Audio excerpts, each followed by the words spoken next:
We're back at Six Flags Magic Mountain on the very first day of park reopening after being closed for over a year. As you may remember, Six Flags and other California theme parks shut their gates in the middle of March 2020 due to the pandemic, and they haven't been open since. Now that the state is loosening restrictions, theme parks are now allowed to open starting April 1st, and Magic Mountain wasted no time by being the first park, being weeks earlier than the competing ones. So let's dive into what happened on the first day. Keep in mind, this was a preview day for members and pass holders. Most of the employees were recently retrained or new and aren't accustomed to the operations. Some of the employees in the park, such as those wearing the yellow polo shirts, are actually third-party employees, assisting the park until they get staffing back to normal. The first few days of any park's opening are going to be rough as they slowly get used to the normal operations. So starting off in the parking lot, I arrived around 9:55 a.m., and there was already a line of cars trying to park.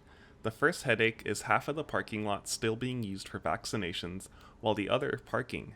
The left lane of cars at the parking booths were for park guests, and the right for vaccinations.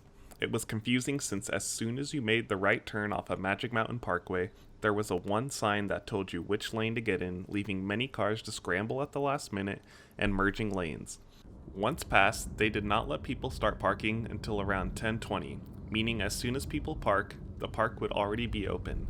I have a feeling they did this so people weren't crowding around the entrance waiting for 10:30 park opening, and it wouldn't have looked good for the news and media up front. Once you make it to the ticket booths, you enter a switchback queue to get your temperature scanned through this tan building that looks like a shipping container inside. The temperature screening is quick and painless, as a camera just scans your temperature as you walk through.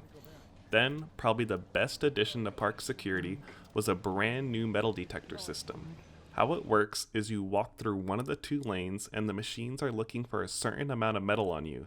There's no need to take everything out of your pockets one by one and go through the old metal detectors. Nope, this system is much more efficient and hopefully it's something they continue to utilize after the pandemic is over.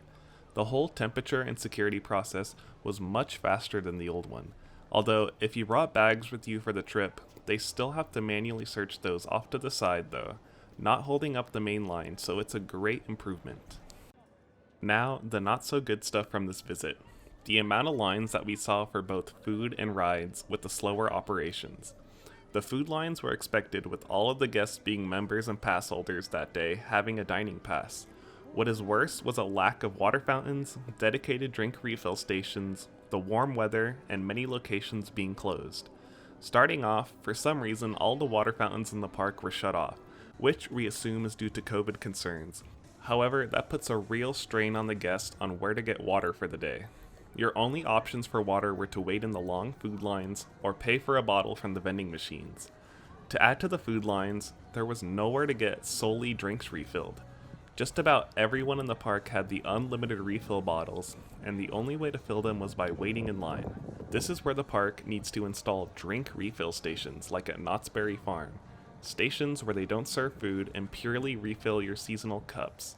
The park installed one by the entrance of Tatsu across from Roaring Rapids, but has only been open a handful of times since being built.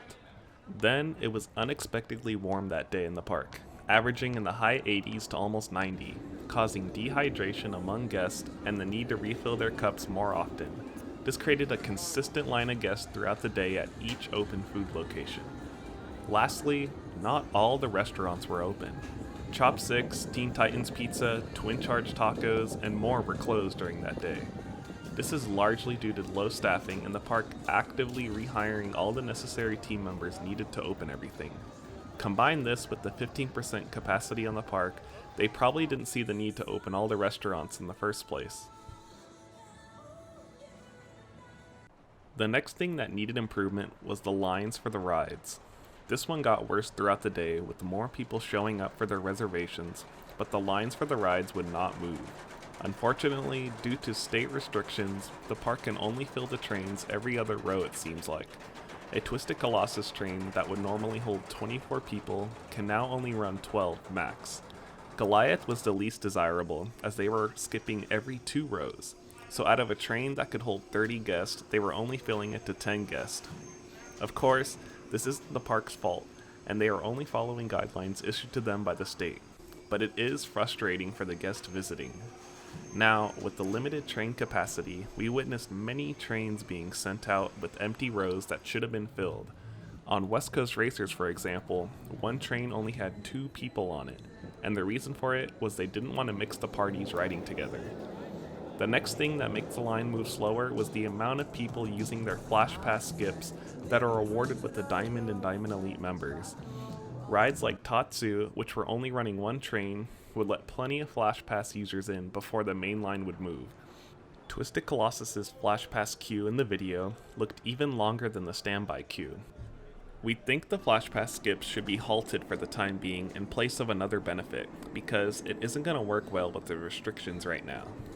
Finally, the last protocol making the lines longer was the sanitization of the trains in regular intervals, spraying them down and sending the trains empty to air dry. This protocol is necessary, of course, during this reopening period, but again, still frustrating when the wait times increase. For those curious about Justice League, due to indoor limitations, Justice League was holding guests outside, but you skipped all the pre-shows and went straight to the ride vehicles.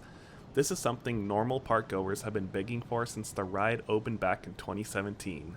The novelty of watching the pre-shows quickly wore off, and we hope at one point the park decides to make the pre-show areas an indoor switchback queue. But in the end, it was nice to see Justice League up and running with all the effects working after all this time closed. Superman was hitting the red zone today, and Theme Park ERT pointed out the ride got new LSM fins and the launch felt incredible. Definitely check this out if you're planning on visiting, but be warned they are only using 2 rows, so we recommend making this your first ride of the day. In the end, it's great to see the park back open. Overall, everything went well and most of the rides were open with the exception of Crazanity and Batman. Even after all the hiccups encountered on the first day, we have to remember the park has been closed for over a year, and most of the staff there is either new or forgotten how the operations for both the food locations and ride operations. Just being back in the park alone is enough to void all the things that happened. The parks can learn from the suggestions people are making on these early visits and adjust accordingly. Of course, some experiences will be impacted due to COVID safety precautions until they are loosened by the state. Starting Monday, LA County can move into the orange tier restrictions, allowing the park to open to 25% capacity, up from the 15% they are currently at. More reservation time slots that are currently booked up may open again, so be on the lookout on their website if you're planning on visiting. And we'll have to see if anything else like train capacity is changed. Well, that's it for this review of the first day. There's plenty more videos coming thanks to the parks in Southern California opening this month.